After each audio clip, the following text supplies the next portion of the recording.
নদীচর, খাল বিল, গজারির বন, টাঙ্গাইলের সারিতার গর্ভের ধন।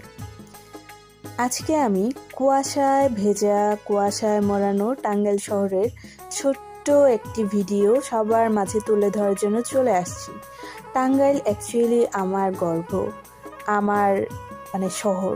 টাঙ্গাইল শহরটাকে আমার খুবই কাছের আপন একটা শহর মনে হয়, কারণ এই শহরে ছোট্টবেলার থেকে আমার বসবাস।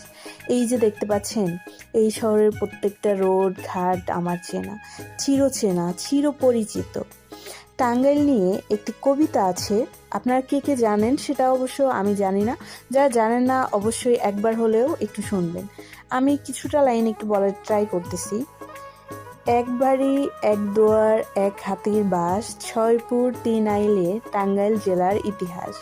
ঘোড়ার গাড়ি টমটম চলে চারাবাড়ির ঘাটে, পোড়াবাড়ির চমচম খেলে মনের তৃষ্ণা মেটে। টাঙ্গাইল জেলার ছেলে সুন্দর, আরো সুন্দর নারী, বিশ্বজুড়ে নামডাক আহা টাঙ্গাইলের শাড়ি। নদ নদী, খাল বিল, সোনা ভরা চর, বাড়ি ঘর সারি সারি, সুন্দর মধুপুর গড়। সারা বছর পাখি ডাকে নানান রকম সুরে, মধুর মতোই খেতে মজা আনারস ওই মধুপুরে।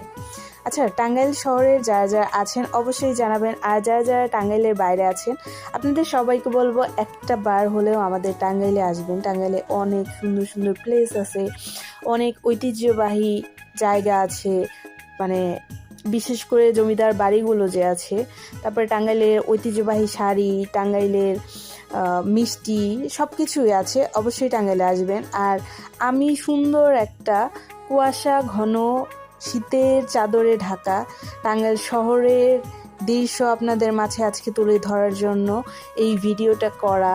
অবশ্যই যারা যারা দেখেছেন তো দেখেছেন, যারা যারা দেখেননি অবশ্যই দেখার চেষ্টা করবেন। পুরো টাঙ্গাইল শহরের একটা ভিডিও ক্লিপ আমি নেওয়ার ট্রাই করছি, কিছু কিছু জায়গা দিয়ে, বিশেষ করে ডিস্ট্রিক্ট এরিয়াগুলো যে আছে, নতুন বাস স্ট্যান্ড এরিয়া যে আছে, সেই জায়গাগুলো আমার কাছে আসলে শীতের সকাল, শীতের কুয়াশা ঘন সময়গুলো খুবই ভালো লাগে। আর এই যে দেখতে পাচ্ছেন শামসুল হক তরুণ, এটা হলো আমাদের টাঙ্গাইলে ঢোকার মেন গেট যেটাকে বলা হয়। এই এরিয়া দিয়ে মূলত টাঙ্গাইল শহরে প্রবেশ করা হয়, প্রবেশদ্বারও বলা হয়।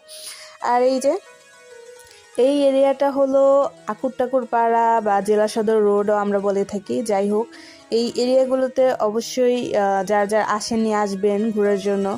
আর যারা যারা আছেন টাঙ্গাইল শহরের তারা দেখে অবশ্যই বুঝতে পারবেন আমাদের প্রাণের শহর টাঙ্গাইল কতটা সুন্দর, তাই না? এই শহরে থাকলে একটা আলাদা শান্তি কাজ করে, যে শান্তিটা আসলে